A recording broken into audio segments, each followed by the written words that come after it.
Hello everyone. Let us now talk about another useful tool for teaching and learning, and that is Microsoft PowerPoint presentation. This tool is an application designed to communicate and display information. It makes it easy for teachers and students to create, collaborate, and present ideas in dynamic, visually compelling ways. PowerPoint is usually used in school during lectures, reports, animations, kiosks, and interactive games. To know more about PowerPoint presentation, watch this video.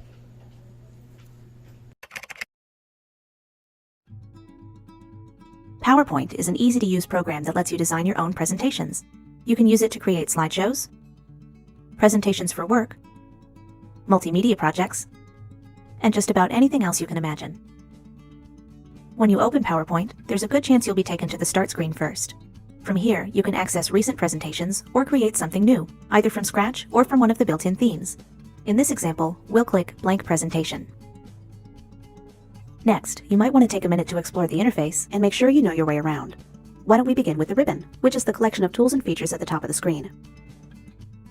The ribbon is divided into tabs like Design, Insert, and Home, so you can easily find what you're looking for. There are also commands on each tab that have been organized into groups. For example, if you look closely at the font group, you'll find it has everything you need to work with text, including options like bold, italics, font color, and size. Some groups even have an arrow in the bottom right corner that you can click to view even more commands. If you ever feel like the ribbon is taking up too much space, you can always hide or minimize it. All you have to do is click the arrow in the upper right corner, then choose the option you want. Also in the upper right corner is a place where you can access your Microsoft account. Here you can update your photo, manage your account settings, or switch to a different account altogether. For help working with PowerPoint, take a look at the Tell Me feature. It works just like a regular search bar, allowing you to quickly find the right tool or command. All you have to do is enter what you want, and you'll be given a list of options. You can use the command directly from the menu without having to find it on the ribbon. You can even customize your copy of PowerPoint to make certain commands more convenient. Take the Quick Access toolbar in the upper left corner. This area gives you access to frequently used commands like save and undo, no matter where you are in the ribbon. To add more commands, just click the tiny arrow next to the toolbar, then choose the ones you want. I'm going to add new and also quick print because I use both of these commands pretty frequently. Now let's take a look at the presentation itself. In this example, I've opened a business profile that I'm working on. You can navigate between different slides using the pane on the left, while the space in the center is where you'll actually create and edit your presentation. At the top and to the left of the center pane, you should see two small rulers. These make it easier to adjust your presentation and align the objects on your slide. To show or hide the rulers, go to the View tab, then check or uncheck the box depending on your preferences. You can also turn on grid lines and guides for even more control over your slide layout. In the bottom right corner, you'll find a few more tools that let you change the way your presentation is displayed. Here's what the tools look like up close. To zoom in or out, click and drag the zoom control. The number next to the slider will tell you what the zoom percentage is. You can also switch between different slide views using these four buttons. Normal is selected by default. This mode is great for everyday tasks like creating and editing slides. Slide Sorter displays smaller versions of the slides in your presentation. Reading View hides all the editing tools to make your slides easier to review. And finally, Play Slideshow will play your slides as an actual presentation. Last but not least, I'd like to give you a quick tour of the Backstage view. You can get there by clicking the File tab. Just look for it on the far left of the ribbon. Here you can access all kinds of information related to your current presentation and more. This includes commands like New, Open, Save, and Print. All you have to do is click an item in the left pane, and it'll open on the right. This makes it easy to find what you're looking for and review your options all in one place. That covers the basics of PowerPoint. Now that you're comfortable with the interface, including the Backstage view, the ribbon, and the work area, you're ready to start your first presentation. Most features in Microsoft Office, including PowerPoint, are geared towards saving and sharing files online. This is done with OneDrive, which is an online storage space for your documents and files, so you can access them even when you're away from your computer. If you want to use OneDrive, make sure that you're logged into PowerPoint with your Microsoft account. Whether or not you're using OneDrive, most new projects in PowerPoint begin the same way, with creating or opening a new presentation. All you have to do is go to the Backstage view and choose New. If you prefer to start from scratch, go ahead and click the thumbnail that says Blank Presentation. or you can take a look at one of the built-in themes, where you should find several different designs to choose from. If you want a little more guidance with your presentation though, you can always start with a template. You'll find them in the very same place in the Backstage view. Like themes, templates come with their own design and color scheme, but they can also include tips or placeholders that'll help you further develop your slides.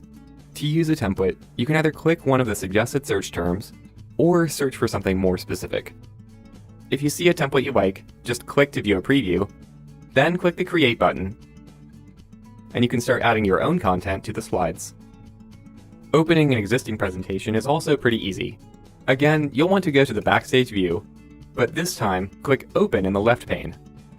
If the presentation you're looking for is something you've worked on recently, it may appear in the list on the right. In fact, you can pin certain presentations here, so you always have access to your most frequently used files. All you have to do is hover the mouse over a file, then click the push pin icon. To unpin it, just click the icon again. If the file you're looking for hasn't been opened recently, just look to the other options. Under OneDrive, for instance, you can access files that are saved online to your OneDrive account. Under This PC, you can access files that are saved to the computer. Or you can click Browse, then locate and select the file you want. Click Open, and the presentation will appear. Sometimes you may find yourself working with a presentation that was created in an older version of PowerPoint. When you open one of these files, it'll appear in something called Compatibility Mode.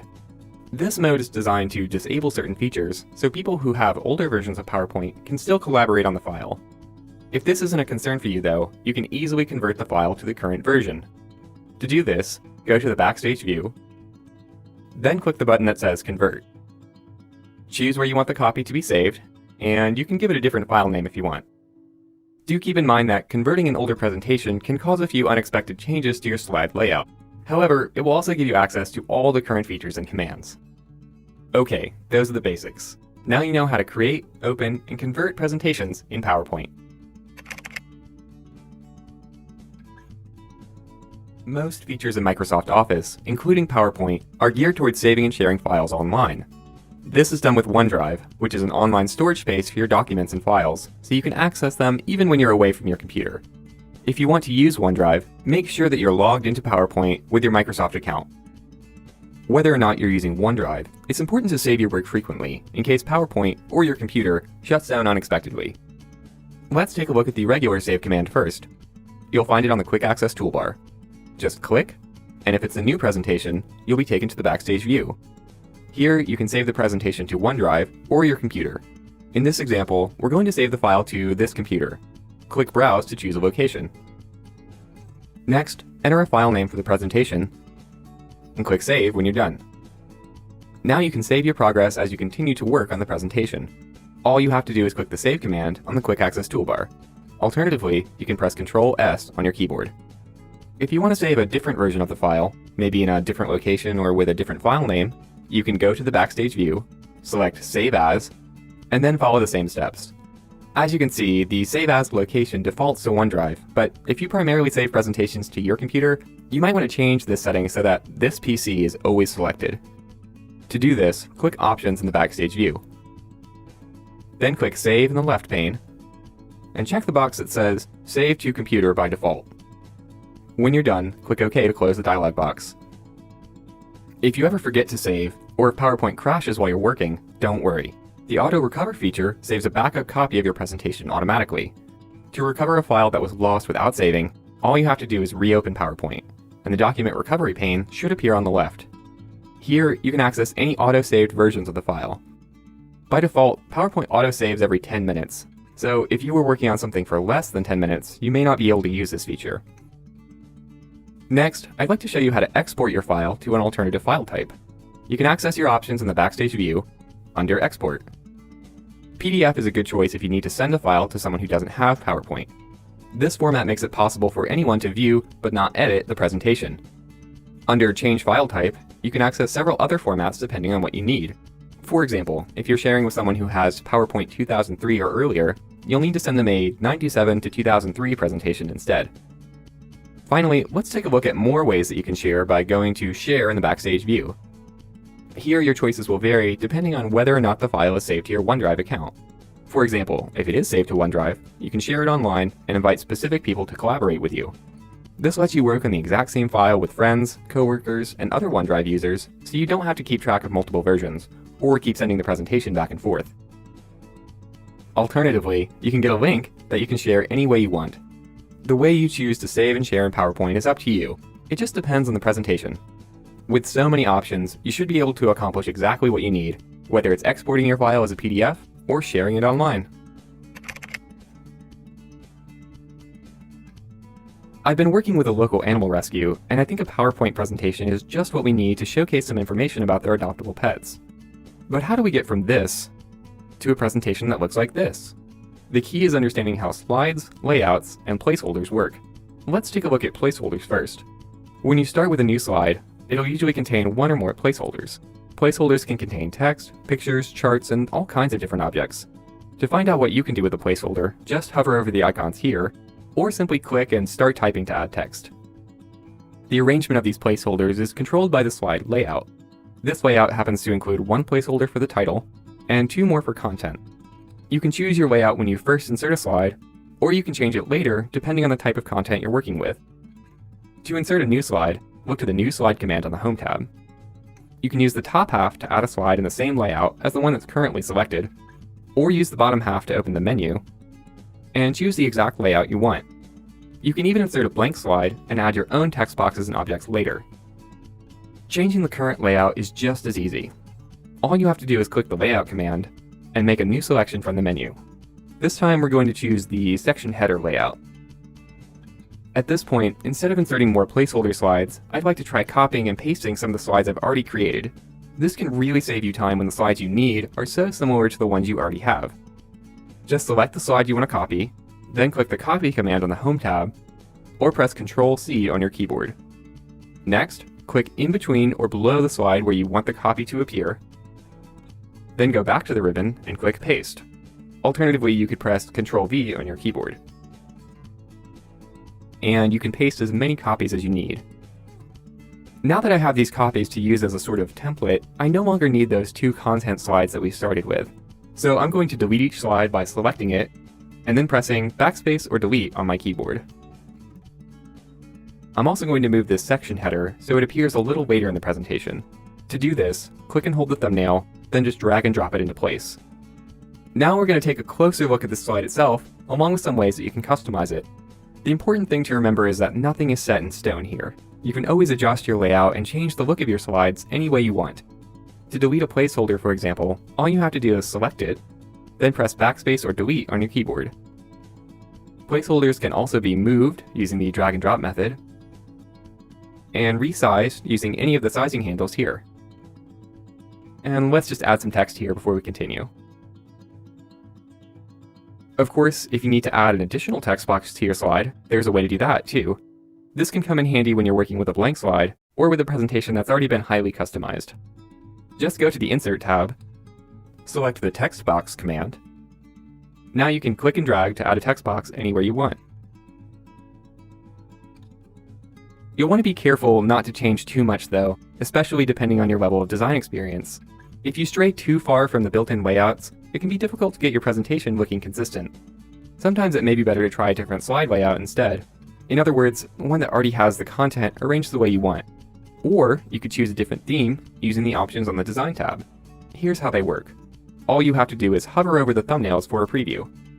As you can see, each theme uses a slightly different layout, so you can easily try out different designs and change the look of your slides without moving or deleting any placeholders.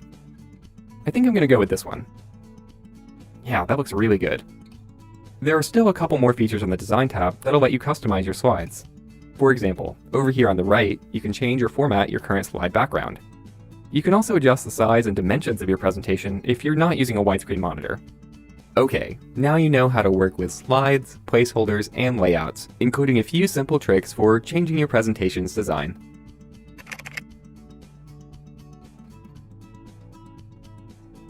In PowerPoint, themes give you a quick and easy way to change the design of your presentation.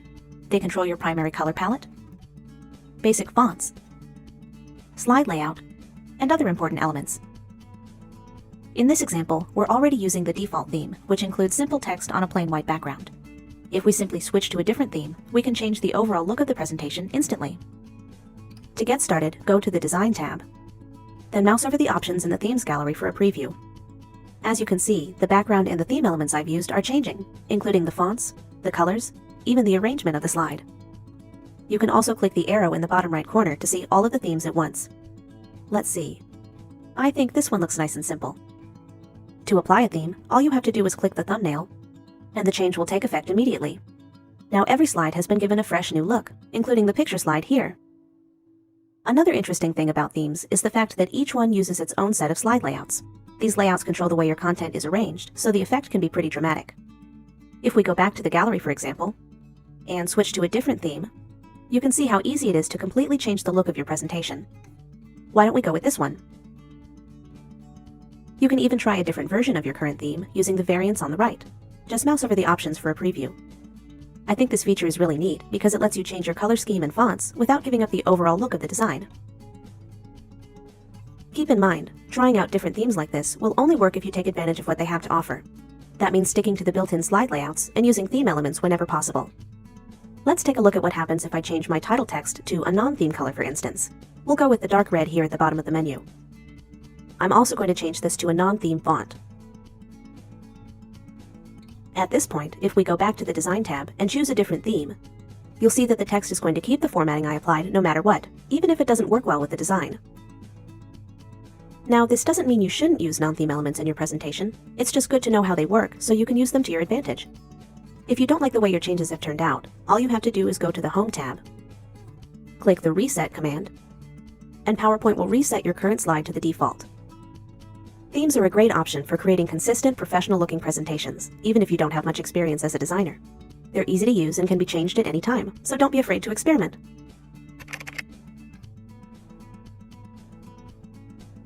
As you get further into developing your presentation, it can be helpful to learn how to review and manage your slides. You might be surprised by some of the tools that PowerPoint has to offer, including ways to practice your presentation and take notes. This default view should be familiar to you. There's a place on the left to navigate your slides, and a place here to edit your presentation. This actually has a name, and it's called Normal View. It's one of 4 views that you can access using the buttons at the bottom of the PowerPoint window. The second view is Slide Sorter, where you'll find thumbnail versions of each slide in your presentation. Here, you can easily change the order of your slides just by dragging and dropping the thumbnails.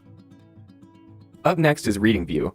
This fills most of your screen with a preview of your presentation, leaving room for navigation buttons here at the bottom. Finally, we have Slideshow View, which completely fills the screen with what the audience will see when you present. There's a helpful menu in the bottom left corner that will appear only when you move the mouse, giving you the ability to navigate your slides and access other features like the pen and highlighter tools. Thinking ahead a bit, I'd like to start writing some notes about what I plan to say during my presentation. PowerPoint actually offers 2 different ways to do this. The first is in the Notes pane, located at the bottom of the screen. You might need to click the command here to make it appear. First, I'm going to click and drag the edge of the pane to make it a little bigger. Now we can click inside and start typing our notes for this slide. This is a great place to add ideas, talking points, or just little reminders for yourself. There's even a way to print these notes so you can refer to them later when you're presenting. The other way to view and enter notes can be found on the View tab. Just click the Notes page command, and you can focus on the notes for each slide one at a time. To navigate, use the arrow keys on your keyboard or the scroll bar on the right. You can also type your notes directly into the text box. And go ahead and zoom in if you need to here. In addition to the Notes tool, PowerPoint gives you a couple more ways to prepare and manage your slides. For example, if you've ever written an outline for something at work or school, you'll probably like this next feature. All you have to do is click the command that says Outline View, and the left pane will display an outline version of all the text in your slides. This makes it easy to review the contents of your presentation, and you can also fine-tune the text from here if you need to. To exit this view, click the Normal command at the bottom of the window, or here on the View tab. The other thing I'd like to do at this point is organize my slides into sections, which can make them easier to navigate. In this example, we have sort of a 2-part presentation. First there are dogs, and then there are cats and other pets. So I think I'd like to create a section for each. Select the slide where you want your first section to begin, then go to the Home tab, click the Section command, and choose Add Section from the menu. To name this section while it's still selected, click the command again, then go ahead and choose Rename. We're going to label this one Dogs to make it easy to tell the sections apart. Next, I'm going to repeat the process to create another section later in the presentation. It's going to start with this slide here. And it's going to be called Cats and Small Pets. Now we can collapse and expand the sections using the tiny arrows next to each section name. As you can see, sections are a great way to break up your presentation so you can display only the slides you're currently working with. Now you know several different ways to prepare and manage your slides. How you use these features is up to you, but they're bound to come in handy as you continue working in PowerPoint. In a long presentation like this, sometimes I have trouble finding a specific word or phrase that I know is in there somewhere. The Find feature can help by searching the presentation for you. To begin, click Find on the Home tab, type the word or phrase you're looking for, then click the button that says Find Next. If the word is found, PowerPoint will jump to that slide and select the text for you. If you realize that you've made a mistake throughout your presentation, or you need to swap a certain word or phrase for another, there's a command for that too. Just click Replace on the Home tab, or right here in the dialog box. I just need to change the years in this presentation, so I'm going to enter that here. When you're ready, click the Replace button. And PowerPoint will replace the word and take you to the next instance automatically. You can even use Replace All to change every instance at once, instead of cycling through them one by one. When it comes to using Replace All, though, it's important to remember that it could find matches you didn't anticipate and might not want to actually change. Generally, you don't want to use Replace All because it doesn't give you the option of skipping anything you don't want to change. So you should only use this option if you're absolutely sure it won't replace anything you didn't intend it to. Now that you know how to use Find and Replace, you can put this time-saving technique to work in your PowerPoint presentations. PowerPoint presentations are designed to be presented to an audience, but sometimes you might need to print them too. That's why it's important to understand the basics of printing and also the options that are unique to PowerPoint. To get started, go ahead and navigate to the Backstage view, then click Print in the left pane. Here you'll find everything you need to print your presentation, including a preview and a place to adjust your settings. Now we could just enter the number of copies we want and click the print button right away. But before we do that, why don't we take a look at some of the options below. If you're connected to more than one printer, for example, you can use the menu here to choose the one you want. You can also enter a custom slide range if you're working with a longer presentation and you only want to print certain slides. Otherwise, Print All, the default option, should work just fine. Next up is Page Layout, where you can decide how your slides are going to be arranged on the printed page. Let's take a closer look at some of these options. Full page slides is the default. As you can see from the preview on the right, this will print each of your slides on its own separate page. If we click Notes page, on the other hand, the printout will include any notes that you've added to the slide, which makes it really easy to reference those while you're presenting. The next option is called Outline. This one is unique because it prints only the text from your slides instead of the slides themselves. Some presenters like to use this as a guide to help them remember the flow of their presentation. Finally, we have a wide variety of handouts to choose from. These work really well if you want to give your audience a hard copy of your presentation. I like the layout that has 3 slides because it includes space for people to write their own notes and comments. One of the last things I'm going to do is switch from full color to grayscale, which can really save on printer ink. When you're ready, go ahead and click the Print button at the top of the pane. And now you just have to wait for your presentation to finish printing. There comes a time with every presentation when you have to actually deliver it to an audience.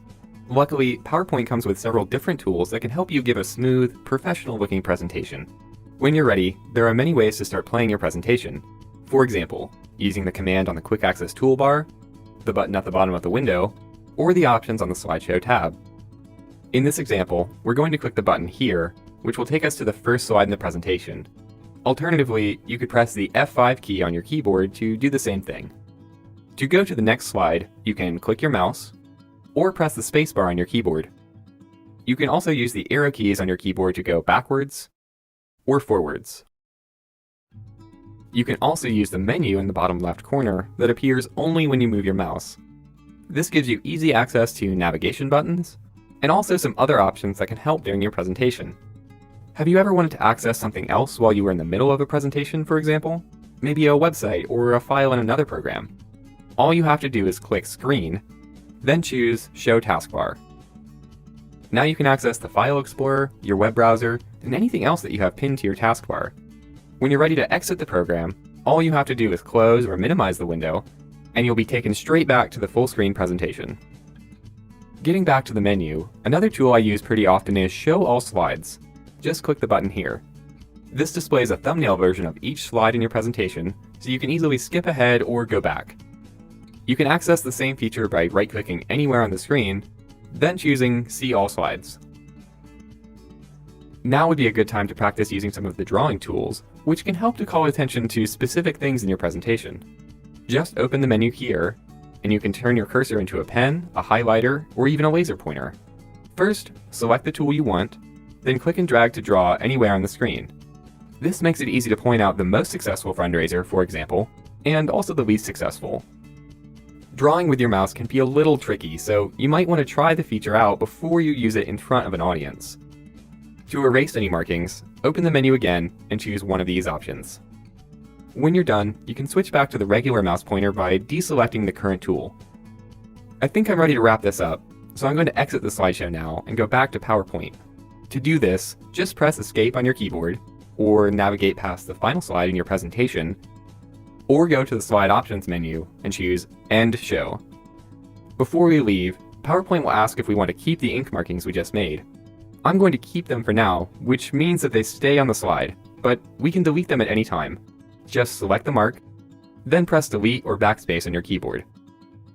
What if you're going to be using a second display to give your presentation, like a projector or a separate monitor? There's actually a really cool feature called Presenter View that can give you extra help behind the scenes. Here's how it works. First, start your presentation as usual, then go to the Slide Options menu.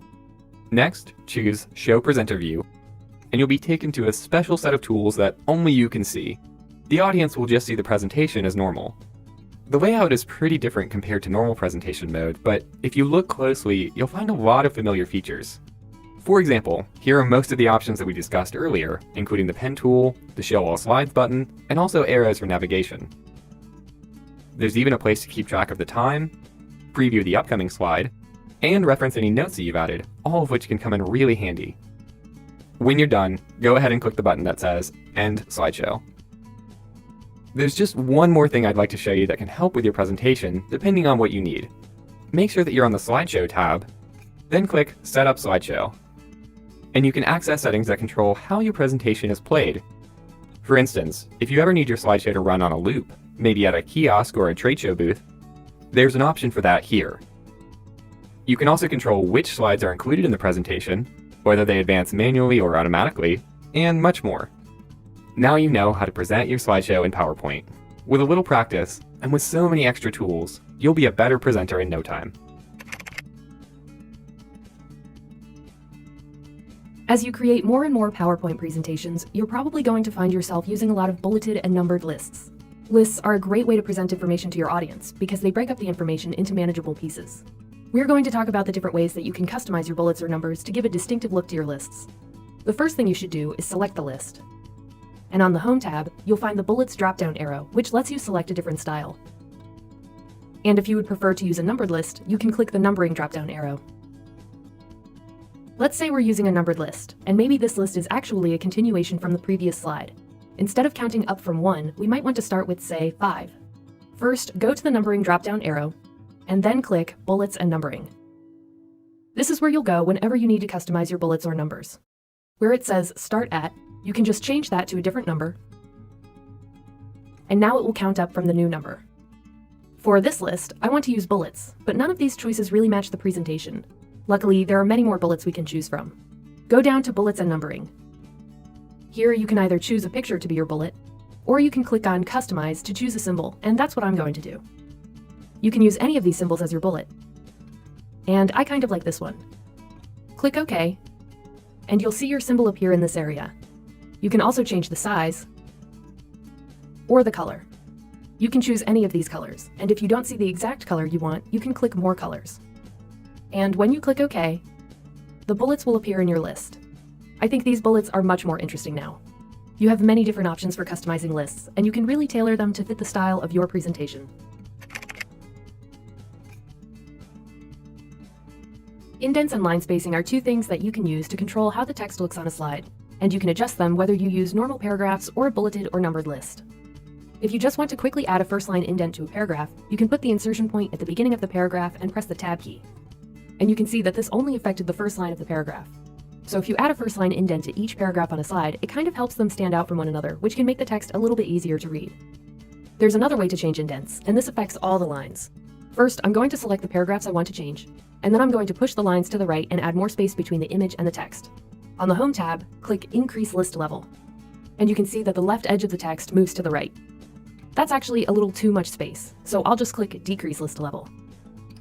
The other thing to notice is that when you change the indent, the font size changes too. So if you want the text to be a specific size, you may have to readjust it. You can also use these methods to change the indentation on a bulleted or numbered list. And one reason you might want to do this is to create a multi-level list. You can select the lines you want to change, and then click Increase Indent Level. And this is a multi-level list because these items form kind of a sub-list that is organized under this line. Now, to make these lines stand out a little bit more, we can change the bullet type. Having a different bullet here helps show that these lines are together and they're on a different level from the other lines. The only thing I don't like about the bullets is that they're a little too far away from the text, so I'm going to fine-tune them using the ruler. To do this, go to the View tab and put a check where it says Ruler.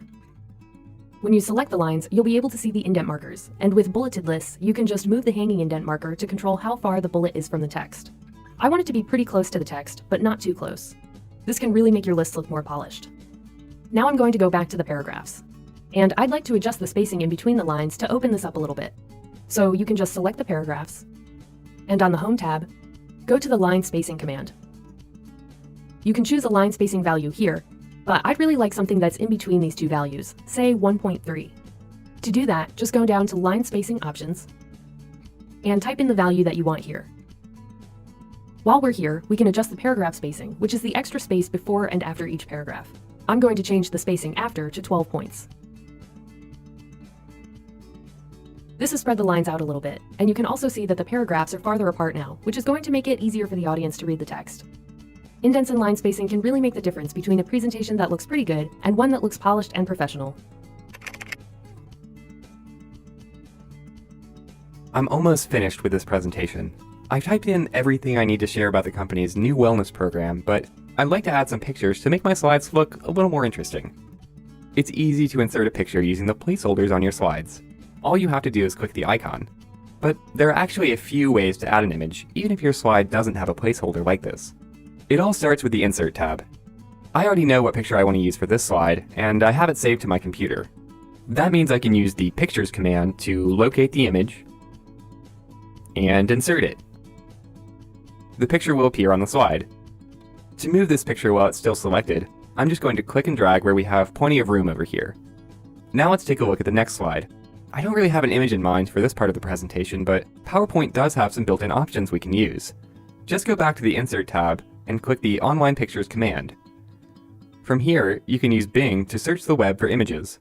You can also access pictures from your OneDrive account if you have any stored there. I'm going to try a web search. Just type your search term into the box, then press Enter on your keyboard. By default, Bing only shows images that are licensed under Creative Commons, which means it's generally okay to use them in your projects. Just to be sure though, you should check the image's website to make sure there aren't any restrictions. Just follow the link you see here. This one looks good. To insert it, I'm going to click the thumbnail, then the Insert button, and the image will appear on the slide. This picture's a little big, but that's an easy fix. To change the size of an image, all you have to do is click and drag the sizing handles here. I'd recommend using the ones in the corners to make sure your image stays in proportion. I'm also going to move it just a bit. And to make it look a little neater, I'm going to use the rotation handle at the top to rotate it. There we go, that looks great. On my next slide, the picture I want to add is a bit more unique. I'm going to use a screenshot. A screenshot is an image of whatever is currently displayed on your screen. For example, I found this website that can be used to track your health goals, and I'd like to include a picture of that in the presentation. Let's go back to PowerPoint, and then Insert, Screenshot to take a look at our options. I have two different windows open right now, including an Excel spreadsheet and the website I want to capture. Just click the window you want to take a screenshot of, and now we have a picture of the window on this slide. This isn't exactly what I wanted though. This screenshot includes other parts of my browser, like the navigation buttons and the status bar. I'd like to see if we can take a picture of just the health tracker in the middle. First, I'm going to delete this image by selecting it and pressing backspace or delete on my keyboard. Now I'll go to Insert, Screenshot, and this time I'll select Screen Clipping. This will let us capture part of the page instead of the entire window. And we'll use the same technique that we use to draw text boxes. Just click and drag to draw a box around the part of the image you want to capture. The screen clipping will appear on the slide. Resize and reposition the picture if you need to, and there we go. Whether you're working with photos that are already on your computer, photos from the web, or even a simple screenshot, the right pictures can really help to make your presentations a lot more interesting. Once you've added pictures to your presentation, you'll want to make them look as good as possible. That could mean adjusting the color, or the brightness and contrast, or even just adding a border. Simply click a picture to begin, and then go to the Format tab. I'll start by cropping this picture. Click the Crop command, and these black handles will appear around the image. Now you'll need to make sure that the mouse is right over the black handle so you don't accidentally grab a resizing handle instead. Then just click and drag. I'm just going to crop this image a little bit. And when you're finished, click the Crop command again. Just below that is a drop-down arrow, and if you select Crop to Shape, you can choose what shape you want your picture to be. I'd like this picture to have rounded corners, so I'll go with the rounded rectangle shape. For some pictures, you may want to add a border. I'm going to add a green border around this image so it will better match the heading. That's a little hard to see, so I'm going to increase the border weight to 3 points. There we go. Most images aren't perfect, and that's where the Corrections command can really help. You'll find it in the Adjust group. From here, you can sharpen and soften the image, or you can adjust the brightness and contrast.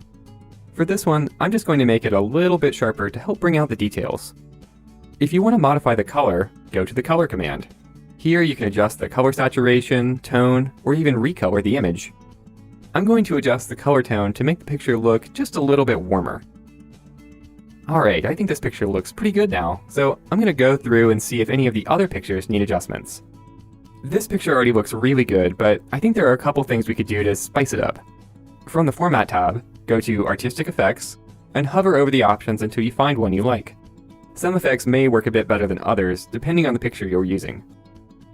This one sort of looks like a painting, which I think works really well for this picture. I'm also going to choose a picture style. These can add various types of frames and other effects to your pictures. I'm really liking the rotated white frame, so let's go with that. You know, with all of the pictures in this presentation, the file size is probably getting pretty large, and that might be a problem if I want to email it to somebody. To fix that, I'm going to compress the pictures. In the Adjust group, click the Compress Pictures command, and you'll have the option of deleting cropped areas of the pictures, and also changing the output resolution. Email will give you the lowest resolution, which means the file size will be as small as possible. And in this case, I want to apply the changes to all of the pictures in the presentation, so I'm going to uncheck the box that says Apply only to this picture, and then click OK. You may have noticed the picture changed a bit when I did this, and that's because compression will lower the quality of a picture. So just remember that there's a real trade-off here, and you'll have to decide whether you want higher quality images or a smaller file size. Okay, so now you know all the basics of formatting images in PowerPoint. Take some time to explore all these options to create great-looking pictures for your next presentation. Shapes are a great way to make your presentations more interesting.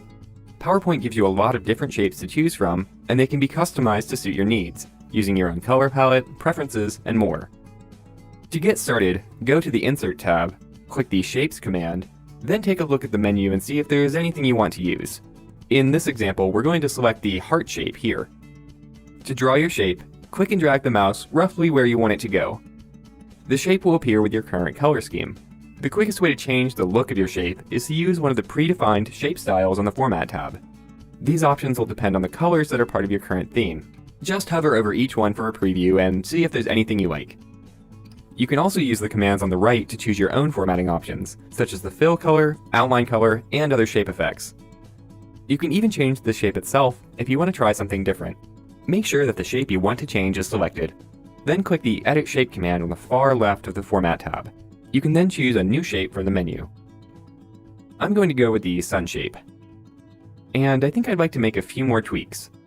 First, I'm going to make the shape a little smaller using the sizing handles here. These can be found on the sides and the corners of any shape or object in PowerPoint. Every shape also has a rotation handle that you can drag in any direction to rotate it. If your shape has any yellow handles, like the one you see here, you can use those to make other adjustments. In this case, the yellow handle changes the proportions of the sun, but it really just depends. Some shapes don't have this option at all. Finally, I think I'll change the fill color to something that's a little more appropriate for a sun. How about this yellow color? The great thing about shapes is that they can be combined and customized to create your own unique graphics. Mastering this element can take time, but with a little practice and a little creativity, you can create almost anything. Let's try adding another shape so I can show you what I mean.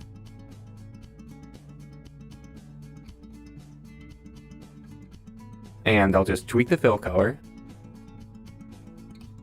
and remove the outline. And there we go.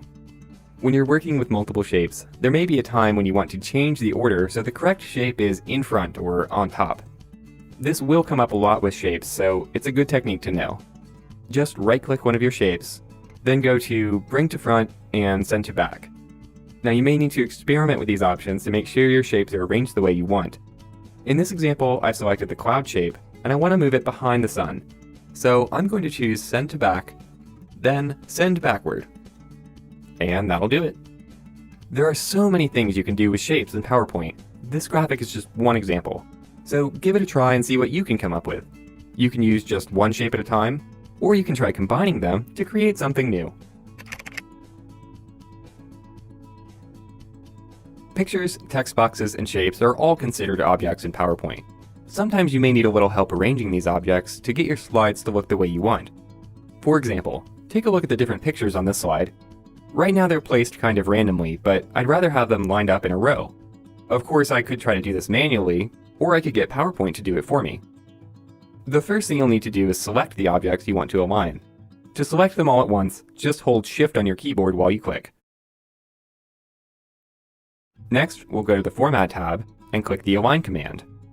You'll have several different options to choose from, ranging from vertical to horizontal alignment. You can also choose whether to align the objects to the slide or to each other, which is the default setting when you select multiple objects like this. This time I'm going to go with Align Bottom, and now the objects are aligned with one another along their bottom edge.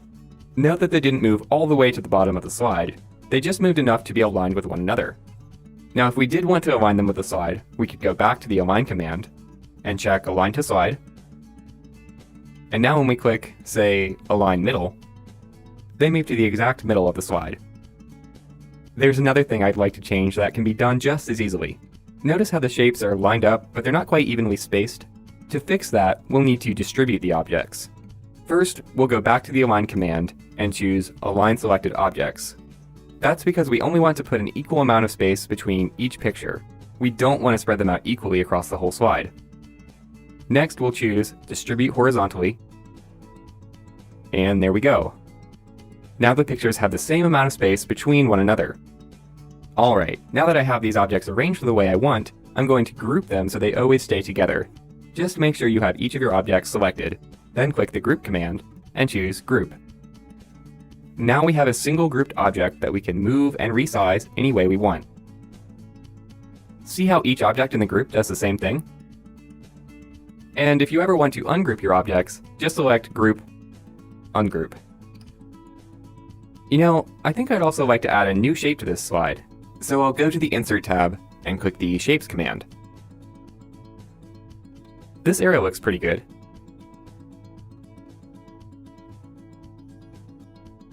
And I'll just select a different shape style to make it look the way I want. This looks okay, but what I'd really like is to have the arrow shape behind all of the pictures.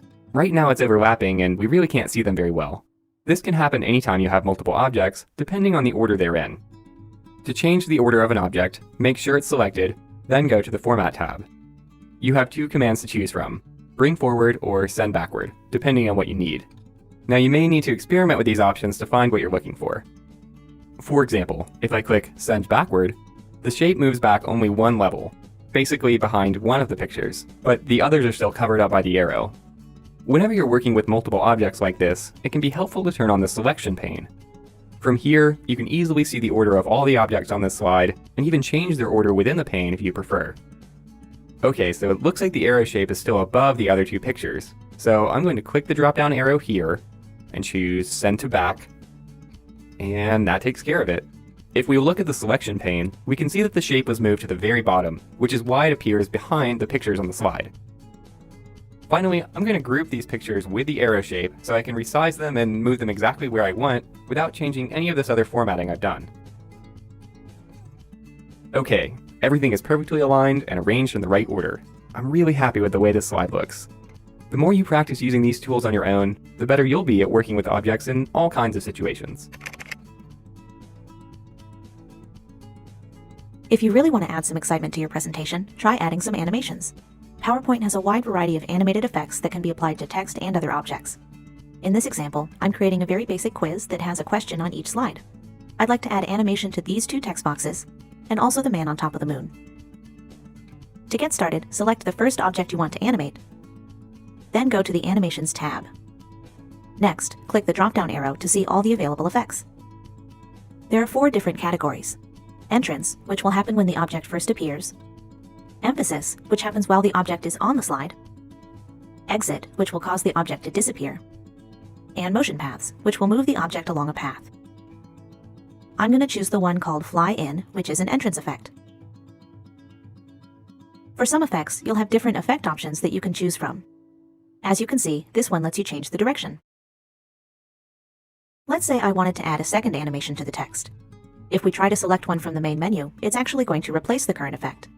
Instead, we'll click the command that says Add Animation, and we can apply additional effects to the same object. You can always tell which objects have animations because they'll have little numbers next to them, one for each effect. The thumbnail for the slide will also have a star icon. If you want to preview the effect, just click the Preview command anytime. Now, the key to using animations effectively is moderation. Say we wanted to add an effect to the answer text as well. We don't want anything too bold, like, say, the swivel effect, because it might be distracting to the audience. Instead, I'm just going to set it to slowly fade in, which should really help the answer shine. It's also important to note that not every object needs an animation. This is especially true in more corporate or professional settings. In this case, we're creating a fairly casual presentation, so I'm going to add one more effect to our little astronaut, but leave the rest of the slide alone. At this point, we have several animations to keep track of, so it might be a good time to open the animation pane. The pane appears on the right and lets you do a few different things. You can click and drag the effects to change the order that they play in, and you can use the drop-down arrow to access even more options. By default, animations are set to start when you click the mouse, but I don't want to have to do that for every single one. Instead, we can have some of them start automatically, either with the previous effect or after. I'm going to choose After for everything but the very first animation. That way, they'll all play one after the other as soon as we click the mouse. If you go back to the drop-down arrow, and then choose Effect Options from the menu, you'll get a dialog box where you can really fine-tune the effect. Some of these options will vary depending on the specific animation you're working with. For example, with this animation, we can set the answer to fade in all at once, one word at a time, or one letter at a time. I want a little bit more flair, so I'm going to go ahead and choose by letter. If we go to the Timing tab, we can adjust things like the speed of the effect and whether or not it repeats. I'm going to add a tiny bit of delay to give the audience more time to think of the answer. And that looks perfect. Now I'm going to play the entire slideshow so we can see the finished product. We'll just click the mouse to trigger the first effect, which triggers the next one automatically, and then the next one. I really like the way the answer animation turned out, so I'd like to use the same one on the other question slides. Luckily, we don't have to go through all the steps again. We can just copy and paste the effect from one object to another. First, select the object whose animation you want to copy. Then click the command that says Animation Painter. Next, click whatever object you want to add the effect to, and now it fades in exactly the same way. We're well on our way to creating a fun practice quiz. With just a few animations, you can turn a simple slideshow into something interesting and engaging.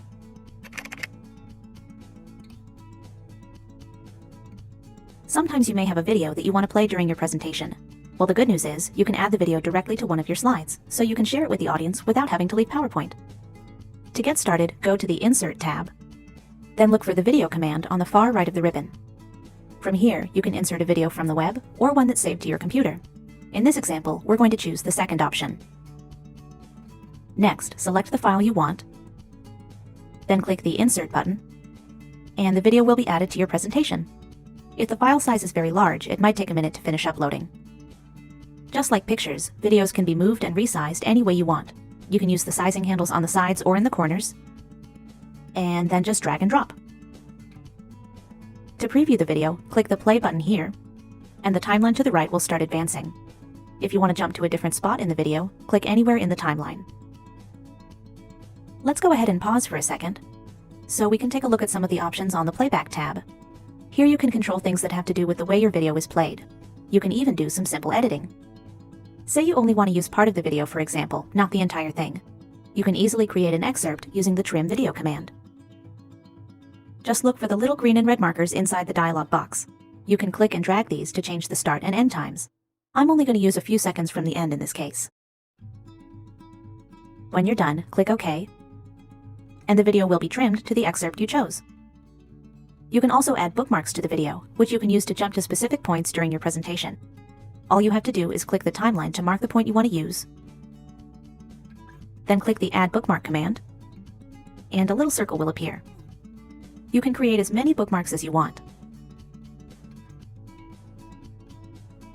Now you can just click each bookmark when you want to jump to that part of the video.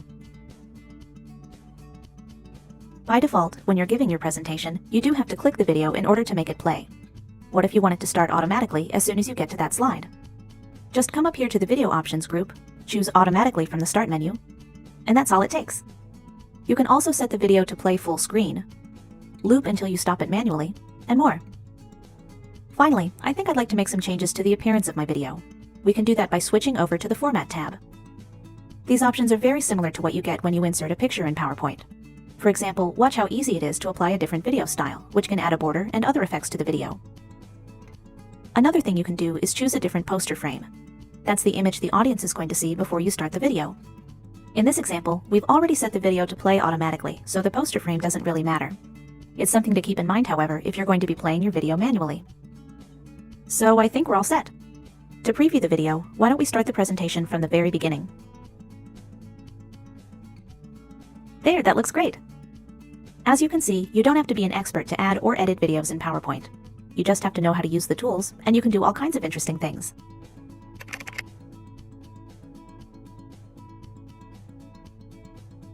I'm working on a presentation that people are going to be watching on their own as part of a training program.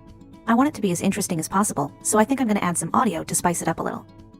Start by going to the Insert tab, where you'll find the Audio command on the far right of the ribbon. Here you can insert audio from a file, or you can record your own.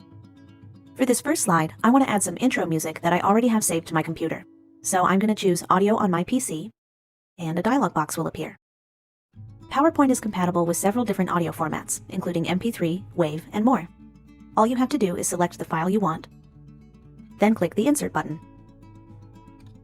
You can easily move the audio if you need to, then click the Play button to preview it.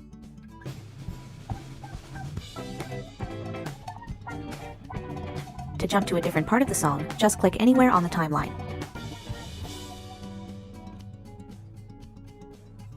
Next, we're going to take a look at ways to add narration by recording your own audio. You just need a microphone, one that's either built into your computer or the kind that plugs in separately. Again, go to the Audio command on the Insert tab. But this time, choose Record Audio from the menu, and a little dialog box will appear. When you're ready, click the button with the red dot to start recording, then click this one to stop. I'm just going to record a short intro for the slide. But I already know how to use the internet. Okay, so I've recorded my audio. Now we can click the Play button to preview it. But I already know how to use the internet. When you're happy with the results, you can give the file a name, then click OK, and it'll be added to your slide. Now that we've added a couple different types of audio, I thought we'd take a look at some of the options on the Playback tab. This is where you can change the way your audio works when you play it during your presentation. You can even do some simple editing. Say you only want to use part of the clip, for example, not the entire thing. You can easily create an excerpt using the Trim Audio command. Just look for the little green and red markers in the dialog box. You can click and drag these to change the start and end times. I'm going to leave the beginning the way it is in this example, but end the song after only a few seconds or so. When you're done, click OK, and the clip will be trimmed. You can also set your audio to fade in and fade out if you feel it starts or stops too abruptly. Just look to the options in the editing group. I like the way this song starts, so I'm not going to add a fade in, but I will add a fade out of, let's say, 3 seconds. We'll take a look at what this sounds like later. If you want to be able to jump to a specific part of the audio during your presentation, you can add a bookmark. All you have to do is click the timeline to mark the point you want to use. Next, click the Add Bookmark command up here on the ribbon, and a little circle will appear. Now you can easily jump to the spot anytime during your presentation. When we play this in slideshow view, we will have to click the audio controls to make the music play. I'd rather have it start automatically though, since it is the intro music. We can change this using the settings in the Audio Options group. Just click the drop-down arrow next to Start, then choose Automatically from the menu. You can also hide the audio icon during your presentation, set the audio to loop until you stop it manually, and more. Finally, I think I'd like to make some changes to the appearance of the audio icon. We can do that by switching over to the Format tab. These are basically all the same options you get when you insert a picture in PowerPoint. In fact, you can even change the audio icon to a picture of your own, instead of using the default speaker icon. To get started, click the Change Picture command. You can choose an image from any of the usual sources, including files saved to your computer and a Bing image search. I bet we can find a simple music note somewhere online. There we go, this one looks good. You can even adjust the image using the usual commands. In this example, I'm going to change the color so it blends in a little better with the slide. So I think my audio is finished. Why don't we take a look at the final product in full slideshow view?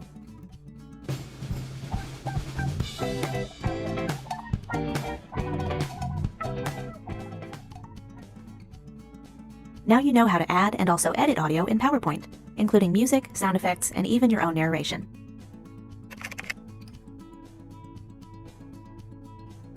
Using regular text to create your slides is fine in most cases, but for something that requires more organization, you might want to try a table instead.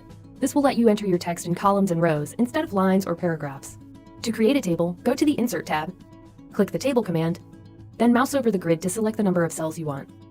My table's going to be pretty big, 6 rows by 6 columns. Now click, and that's all it takes. You might need to move your table to get it in the right place on the slide.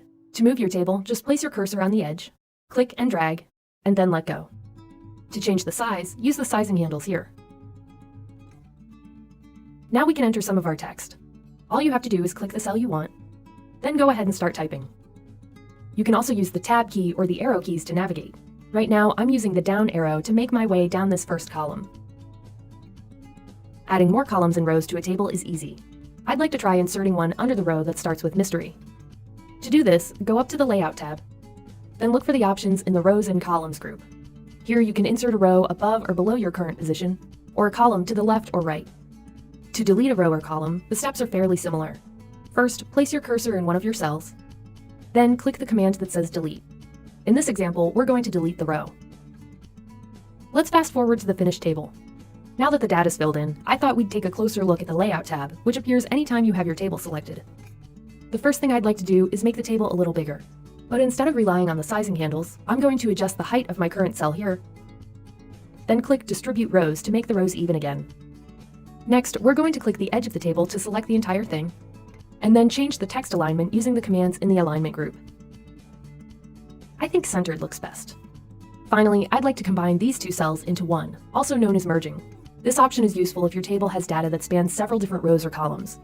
All you have to do is select the cells you want, then click the Merge Cells command. So this is looking pretty good. I think I'd like to change some of the formatting now, including the colors and borders. We can do that using the options on the Design tab. Notice how the table has a gray color scheme that matches the text on the slide? That's no accident. Basically, the table is already using a table style that's designed to go with the current theme. To check out other styles, open the drop-down menu. You can also customize the way your table is laid out using the table style options here. These let you control things like special formatting in the first column, and also the header row. These will all have a different effect depending on your current table style, so you might need to experiment to get the look you want. You may have noticed that this table doesn't have borders between most of the cells. To add or change the border, just select the cells you want to modify, Then look to the Draw Borders group. Here you can select a line style, line weight, and also a color for your border. When you're ready, click the drop-down arrow next to the Borders command. Then choose where you want the border to go. I want mine to go on the inside, which will place the border between the cells. As you can see, there are lots of ways to use and customize tables in PowerPoint. They can make your data easier to understand and also add a little extra something to your presentation.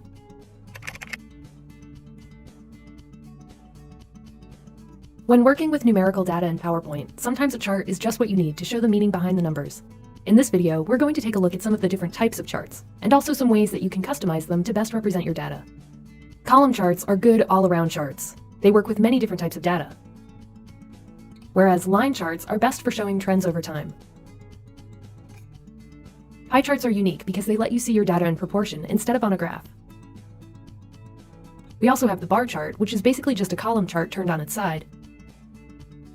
And finally, area charts, which are similar to line charts, except the areas under the lines are filled in. To create a chart, go to the Insert tab, then click the Chart command, and a list of choices will appear. I think I'll start with something in the column category. This one looks nice and simple. Click OK, and then something interesting happens. PowerPoint will open a spreadsheet, similar to what you'll find in Excel, where you can start entering your data. All you have to do is type your information over the placeholder text, and PowerPoint will update the chart in your presentation. Now we just need to fill in our sales figures. We're going to be covering the last 5 months, January to May. Anything you want to include in your chart has to be inside this little blue box, but don't worry, it'll expand automatically as you type. Next, to save some time, we're going to copy and paste the rest of the data from an existing worksheet in Excel. This option is great if you already have your data recorded elsewhere. All you have to do is go to the worksheet in Excel and copy the data you want to use. Next, go back to your presentation and paste it here by pressing Ctrl-V on your keyboard. And PowerPoint will update the chart automatically. When you're done, click the X to close the spreadsheet window. You can also give your chart a title if you want. To go back to the chart and make any changes or corrections, click the Edit Data command on the Design tab, and the window will open again.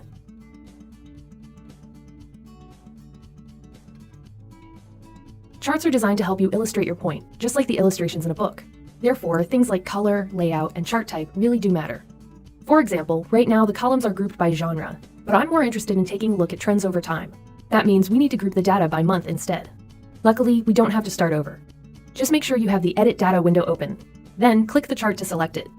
Next, click the command that says Switch Row Column. And that's all it takes. See how the chart has been rearranged? Basically, the months and the genres have switched places. You can always experiment with this to see which option is going to work best. If you want to try a different chart altogether, click the Change Chart Type command on the far right of the tab. Then pick something else from the dialog box. I think I'll go with a line chart this time. If you want, you can change the chart style to give your chart a different look. As you can see, you have several different options to choose from. You can also change the chart layout itself. Just go to the Quick Layout command and make a selection from the menu. Not all of these options will work for the data you're working with. Just keep going until you find something you like. Why don't we go with something like this? You can make further adjustments using the Chart Elements shortcut. It's the one with the plus sign. Here you can add or remove elements from your chart depending on your preferences. Or you can click the arrow to the right to access even more options. Charts are a great choice for presenting numerical data in PowerPoint, and also enhancing your presentations. With so many design options to choose from, you can achieve exactly the look you want. SmartArt allows you to communicate information with graphics instead of just using text. There are a variety of styles to choose from, which you can use to illustrate many different types of ideas. In this example, I need to create a graphic to show the organization of the people at my company. Start by clicking the slide where you want the SmartArt to appear. Then go to the Insert tab. Select the SmartArt command, and you'll see a list of categories and graphics to choose from. The type of SmartArt I'm looking for is under the Hierarchy category. The graphic will appear with the text pane on the left. Now if that's not visible, just click this small arrow here to toggle it on and off. Now all you have to do is start typing, and the text will appear in your SmartArt graphic. It'll also be resized to fit the shape automatically. See how each bullet corresponds to its own shape? Now you can also enter your text in the shapes themselves, which is fine for a simple graphic like this. But for something more complex, you'll probably want to stick with the text pane. You can also rearrange these shapes from within the text pane using your keyboard. Pressing the Tab key will demote or move down a shape, while backspace promotes or moves up a shape. It's a lot like creating an outline with a multi-level list. You can even add new shapes to the list by pressing Enter. Since I don't need that shape though, I'm going to go ahead and delete it. Just select the bullet for the shape you want to delete, then press backspace on your keyboard. And I'll go ahead and get rid of these other shapes too. Now if you'd prefer not to use the text pane for these tasks, just look to the Design and Format tabs that appear whenever you have your SmartArt selected. From here, you can easily add, rearrange, and remove shapes in your graphic. Now I'm going to customize the appearance of this graphic using SmartArt Styles. Click the drop-down arrow here to see a full list, and hover over each style for a preview. PowerPoint also provides several color schemes for you to use with SmartArt. Simply click the Change Colors command, and choose something you like. Now if you decide you don't like the way your information is organized within a SmartArt graphic, you can always change its layout to better fit your content. Start by selecting the graphic you'd like to change. Then, in the Layouts group, click the More drop-down arrow and choose the one you want. You can also change the appearance and formatting of individual shapes and the text inside. Just select one or more shapes, switch to the Format tab, and take advantage of any of the options here. In this example, I'm just going to tweak the fill color for this shape. SmartArt is a great way to incorporate more graphics into your presentation and communicate complicated ideas with simple illustrations.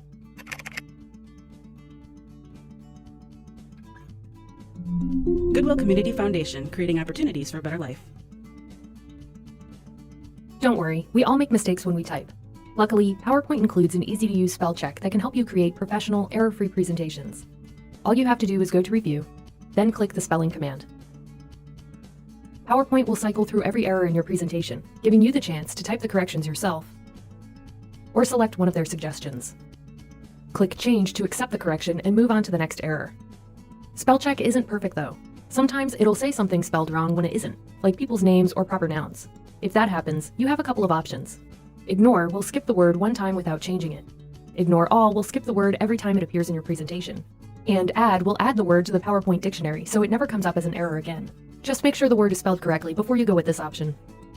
Now I'd like to close this dialog box so we can take a look at the auto check that's going on.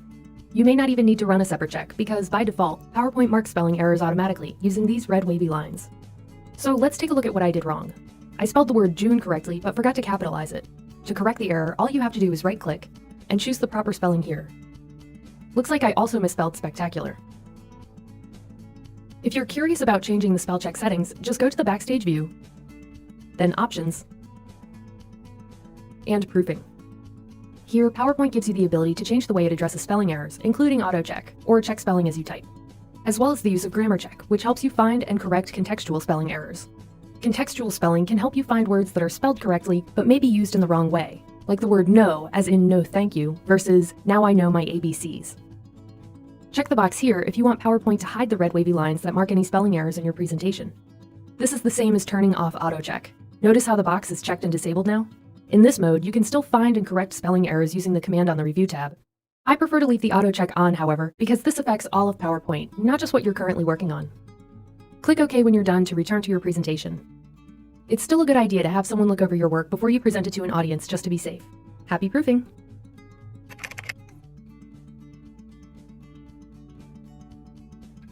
There may be a time when you want to print a hard copy of your presentation and ask a friend to look it over for you. You could both write your comments in the margins and even compare it side by side with an earlier draft. Wouldn't it be easier if you could do that electronically? In PowerPoint you can, using two features called Comments and Compare. Let's go to the Review tab right away so I can show you what I mean.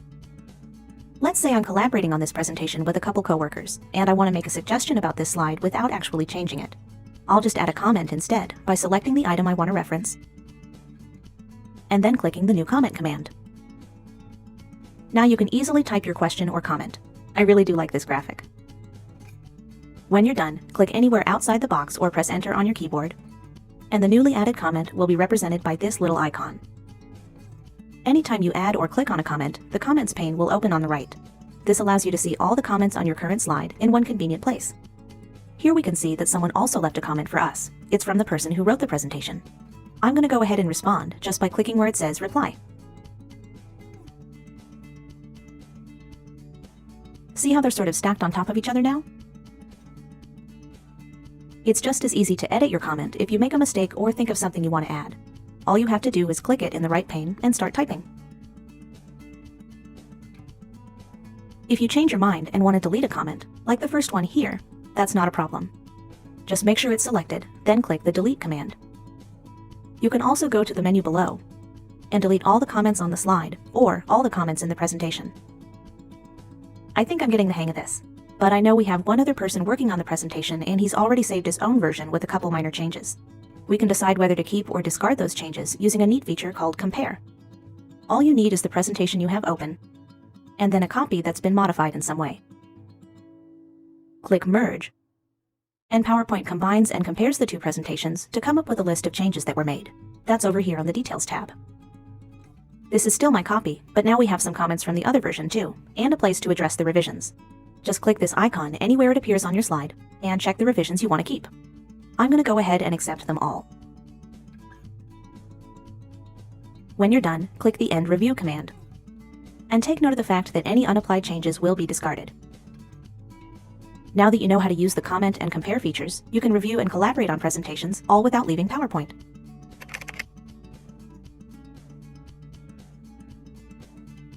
Before you share a presentation, there are a couple things you can do to finalize and protect it. You'll find everything you need in the Backstage view, under Protect Presentation and Inspect Presentation. Inspect Presentation will let you remove any hidden personal information that's stored in the file itself. It'll also check for elements that you generally don't want in the final draft, for example, notes or comments that you forgot to remove. Some of the changes from the inspector can't be undone, so it's a good idea to save an extra copy of your presentation before you continue. When you're ready, go ahead and click Check for Issues. Choose Inspect Document from the menu. Then click Inspect in the dialog box. The results will appear with an exclamation mark next to anything that may contain sensitive information. In this example, it looks like there are some hidden document properties and personal info, and also some comments that I forgot to delete. I definitely don't want these in the final draft, so I'm going to take this opportunity to remove them.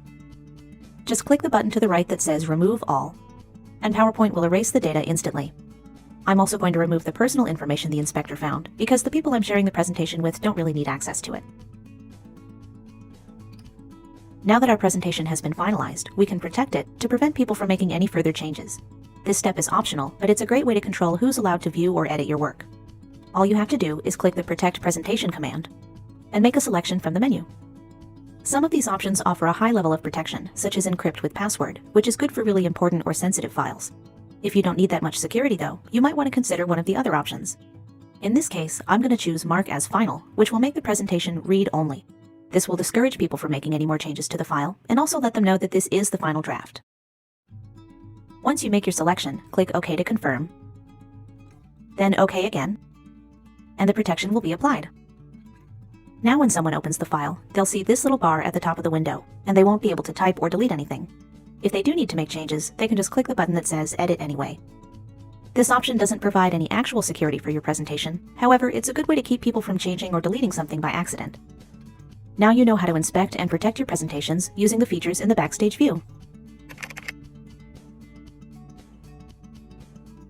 I'm working on a presentation for an advertising company, and right now I'm using the Banded theme.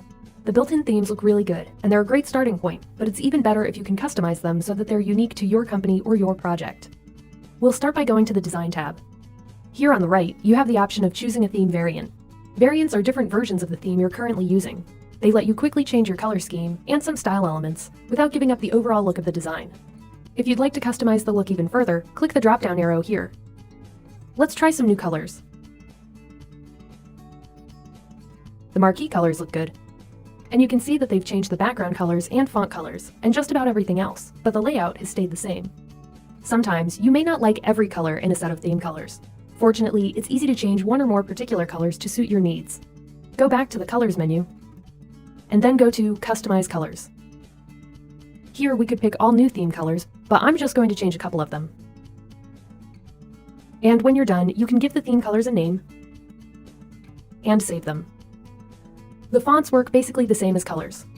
You can choose from the built-in theme fonts, or you can create new theme fonts. and it's up to you whether you want your fonts to have a lot of contrast or if you want them to be similar. Then give the theme fonts a name and save them. And finally, every theme is going to have an assortment of background styles that you can choose from. Once you have everything exactly how you want it, you may want to save the theme. Just click the drop-down arrow to open the Themes menu, and then click Save Current Theme. Type a name for your theme, and then save it. You have just created your very own theme, and now you can use it in other presentations, and you'll even be able to access the theme from Word and Excel. So if you're giving a presentation, you could create handouts in Word with some tables and charts from Excel, and everything would match the style of your PowerPoint presentation.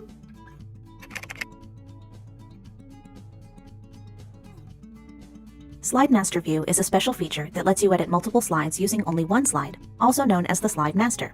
This is a great time-saving feature because you can make changes to your entire presentation without having to edit each slide individually. Right now, I'm working on a presentation for a small business, and I'd like to add their logo to the corner of each slide. Doing this manually would not only be time-consuming, but also relatively difficult, since I want the image to be in the exact same place every time. Thankfully, Slide Master View can help. To get started, go to the View tab, then click the Slide Master command. The Slide Master view may look a little unfamiliar, but don't worry, it's easy to use. Just scroll to the top of the left pane. Here we have the main Slide Master, which controls all the basics of your presentation, including colors and fonts. And below that, additional slides that control each unique slide layout. To add our logo, we're going to select the main Slide Master. From here, you can insert a shape or picture just like you normally would. First, go to the Insert tab. Click the Pictures command. Then choose the image you want. When you're ready, click the Insert button, and the picture will appear. You can move and resize it any way you need to, depending on what fits your design. Now the logo will appear on every slide in the exact same position. While we're here, we're also going to change the master font styles so they're a better fit for the company's brand. Remember, any changes you make here will affect the entire presentation. All you have to do is select the text or text box, then change the formatting as usual. We're going to choose a new main font, and also a different one for the title. Let's go ahead and close Slide Master View so we can see the changes in the actual presentation. Well, it sort of worked, but it looks like we might have a problem. The logo is showing up on some of our slide layouts, but if we navigate to the next one, we can see that the picture is unfortunately covering it up. The logo is also missing from the title slide, but for a completely different reason. Luckily, we can fix both of these issues back in Slide Master View. Remember the layout slides beneath the main Slide Master? Each of these represents one of the possible layouts we can use in this presentation. The first one is the title slide layout. Hovering over it, we can see it's currently being used by Slide 1. If we select it, any changes we make will be applied to the title slide only. So why is the logo missing from this slide? Well, in some layouts, PowerPoint automatically hides any background graphics as part of the design. To show the graphics, all we have to do is uncheck the box that says Hide Background Graphics. However, this can introduce other graphics that you may not want.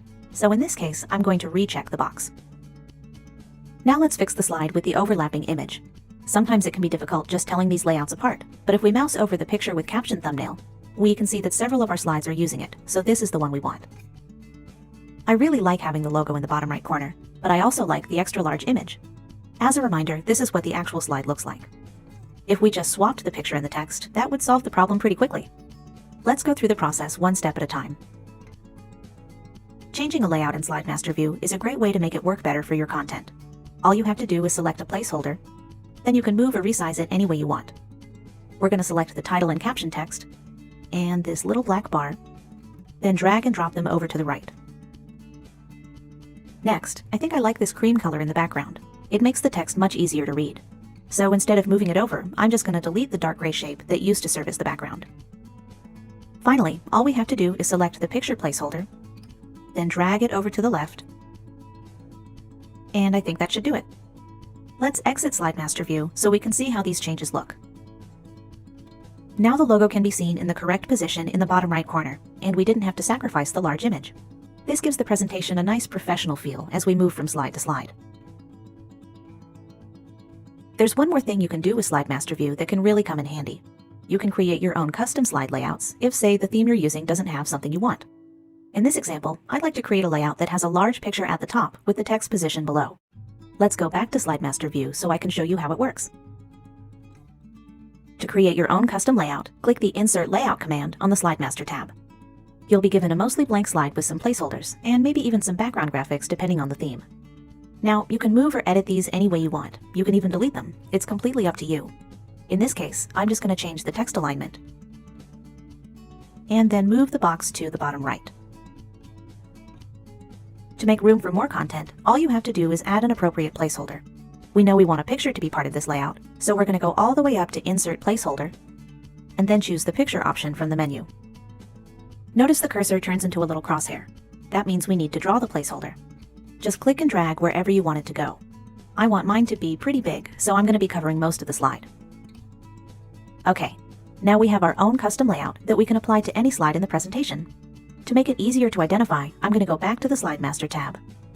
Click the Rename command, and then give it a simple, easy-to-remember name.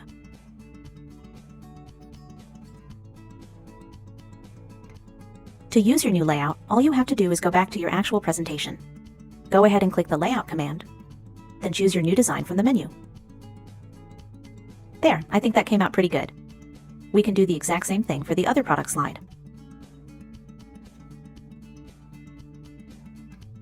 Once you've gotten everything set up just right, you may want to use these layouts again in other presentations.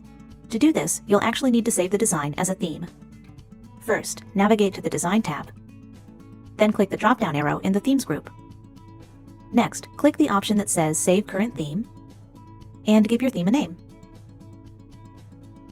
When you're ready, click the Save button, and that's all it takes. Now you can select this theme anytime you want to reuse it. Slide Master View gives you an amazing amount of control over your presentation. Keep it in mind the next time you want to customize your layouts or add branding to your slides. Hyperlinks in PowerPoint act just like links you find online. They have their own display text, for example, USA.gov retirement resources, and also an email address, web page, or some other location that they're linked to. I'd like to show you how to turn text into a link starting here. All you have to do is go to the Insert tab, then Hyperlink. In this dialog box, you can see the text the link is going to display and edit it if you need to. You can also enter a web address here. When you're done, click OK, and the text turns into a hyperlink. Why don't we try linking to something else, like an email address? I think it would be nice if new employees could click this person's name to contact Human Resources. This time, I'm going to right-click the text and choose Hyperlink here instead of going to the Insert tab. Now click Email Address, and just enter the recipient's email address here. Other options include linking to a file on your computer. For example, I'd like to be able to pull up the Employee Benefits Guide, which happens to be a Word document. Again, just right-click, go to Hyperlink, and choose Existing File or Web Page. Here, you can navigate to any file on your computer, and double-click the one you want to create a link. Keep in mind, your link to another file may not work if you plan to send your PowerPoint out or present it on a different computer. Make sure you have a copy of the linked file on your computer you're using to present, and always test your hyperlinks before giving a presentation. To test, just right-click and go to Open Hyperlink. This one's working just fine. Other things you can access by right-clicking any of your links include the ability to edit the hyperlink or remove it. There's one more type of link I'd like to try, at the beginning of my presentation where I have sort of a table of contents. I'd like the viewer to be able to click on an item to go to that place in the presentation. And instead of making the text the hyperlink, we can use the whole shape itself. This way, the viewer can click anywhere on the shape to jump to that slide. Let's start with About AdWorks. Just select the shape, right-click, and select Hyperlink. Now to link this to another slide, go to Place in this document. And you can choose from a list of slides with a little preview to the right. Here's the one we want to link to. Keep going until your table of contents is complete. And don't be afraid to get creative. There are lots of things you can do with the ability to link to other slides. Let's try out one of these links in Slideshow view. See that? I was just on slide 2, and now I'm on slide 11. Using hyperlinks in your presentation is a quick way to make navigating to resources online, referring to another slide, or accessing files easy and convenient for your audience.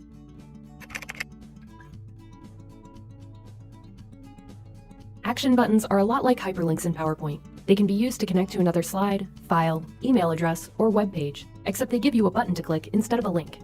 The buttons are actually built-in shapes that can be found on the Insert tab, on the same menu as the rest of the shapes.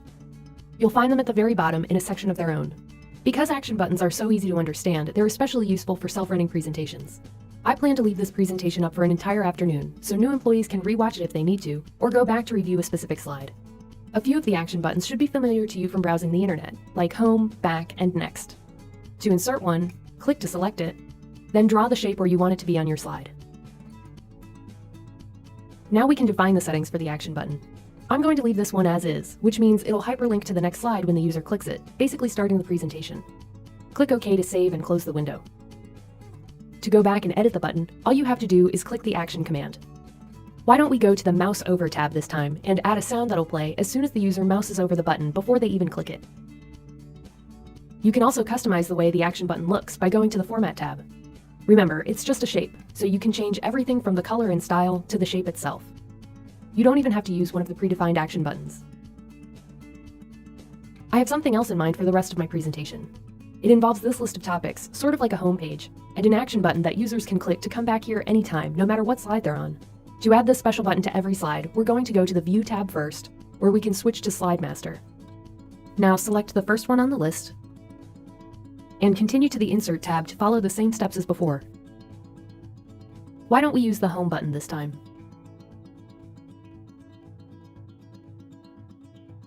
Instead of hyperlinking to the first slide, which is the title slide, I want to link to the topic slide. So I'll select Slide, and then click the one I want to link to. Now you may have noticed that the Home button isn't appearing on some of the layout slides, but there's an easy way to fix that. Just uncheck Hide Background Graphics. Depending on what theme you're using, you may need to tweak a few things in the Slide Master view to get all of your slides looking the way you want. When you're finished, close the Master view. Now our little action button to return home appears on every slide. Let's check it out in the slideshow view to see how it all comes together. There's that drum roll, triggered when I mouse over the button. It takes us to the next slide like it's supposed to. And the Home button appears to be working too. Adding action buttons to your slides is a fantastic way to make your presentation fun and easy to navigate.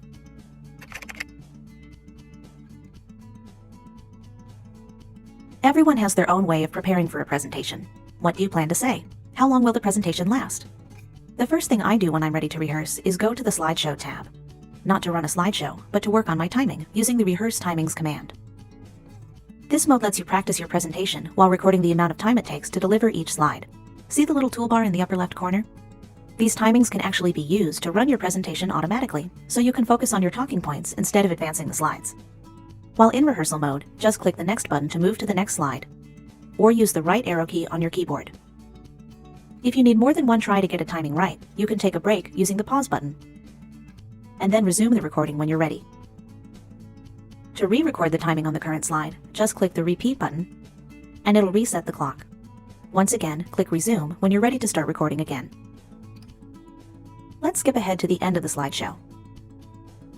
Imagine I've just spent this time practicing my entire presentation. To return to PowerPoint, I'm going to press Escape on my keyboard, and then Yes to save the timings from this rehearsal. To view your timings, navigate to Slide Sorter View, and if we zoom in, you can see them listed under each slide. Now when I give my presentation, I can let the slides run automatically without having to advance them myself. That gives me an idea. Why don't we start over, and this time make a copy of the presentation that people can view on their own, with slide timings and narration. It's possible with the Record Slideshow feature. All you need is a microphone for your computer. Open the menu here, and you can record from your current slide or from the beginning if you're just getting started. That's what we're going to choose. Check what you want to include. For me, timings and narration because I do have a mic. Then click Start Recording and be ready to perform your presentation as soon as it begins.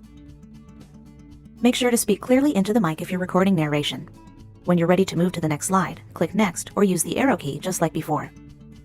The mouse is designed to be invisible in the final recording, so if you want to point something out, you'll need to do it using something the viewer can see, the laser pointer.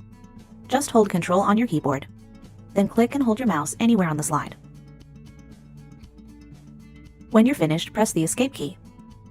Now my timings and narration are part of the presentation. Any slide that has narration will be marked with a tiny speaker icon in the bottom right corner. If you change your mind and want to remove any timings or narration, just open the Record Slideshow menu, then mouse over the Clear option. You can erase timings and narration from the current slide or all slides. I'm going to give this another go when I have all my talking points together, but I'm not too worried. With the ability to rehearse and record, I know I'll be ready to deliver my presentation, whether it's to a live audience or to the viewer's personal computer. PowerPoint gives you lots of ways to enhance or even change the way you deliver your presentation. How do you reach a viewer, for instance, who isn't there with you? How about hundreds of viewers scattered across the country? That's where I find myself today, getting ready to present my slideshow online so viewers can watch it remotely. All you and your audience need is an internet connection. To get started, go to the Slideshow tab. Then choose Present Online. Click the Connect button in the dialog box, and PowerPoint will start preparing your presentation. This step can take a couple minutes depending on your internet connection. The result is a link. You can copy this link or send it to your viewers in an email. When they click the link, a broadcast of your slides will open in a new window. When you're ready to begin, go ahead and click Start Presentation. Then just give your presentation like you normally would. Anyone who joins via the link will have the same view as you, so they can follow along as you advance the slides. In our experience, this feature doesn't always work the first time, so it's a good idea to test it with a friend or coworker first. Also, be aware that there's no live audio when presenting online. In order to communicate with the audience, you'll need to record your narration in advance, or even better, plan to convene on something like a conference call. Let's skip ahead to the end of the slideshow. When you're finished giving your presentation, all you have to do is press Escape on your keyboard. Then click the button that says End Online Presentation. Once you confirm, this will disconnect any remote viewers that are still using the link. An alternative to presenting online is to save your slideshow as a video, so viewers can watch it anytime. These videos can be shared on the web, in an email, or even burned to a DVD. To get started, navigate to the Backstage view, click the Export option, and then choose Create a Video. Click the drop-down arrow here, and you can easily select the size and quality of your video. When making a selection, consider how you'll be posting or sharing the final product. If you plan to attach it to an email, for example, the large file size of presentation quality may be too big to send. Internet quality would be a better choice because it has a more manageable file size. Next, decide if you want to use recorded timings and narration. This really only applies if you've already recorded one or both. If you don't want to use them, you'll just need to set the amount of time the video should spend before advancing to the next slide. When you're ready, click the Create Video button, and then click Save. You can keep an eye on the progress of your video using the status bar at the bottom of the screen. When the bar is completely full, your video will be ready to send, view, or upload. The last thing I'd like to show you is how to tailor your presentation to different audiences. You can do this from the Slideshow tab using the Custom Slideshow command. This feature can come in handy if you have to give your presentation to more than one group. Creating different versions can help you adapt to things like having less time to present, or each group having different needs and expectations. Just choose Custom Shows from the menu, then click New to create one for the first time. Next, go ahead and give the show a name. We'll type Short Version. Identify the slides you want to include in your custom show by selecting them on the list. To add them, just click the Add button. You can even change the order of the slides using the arrows here. When you're done, click OK. You can choose Show to see your custom show right away, or click Close to exit. From videos to remote slideshows, PowerPoint gives you many ways to share your presentation. With these tools, you can meet the needs of any audience, including the viewers at home.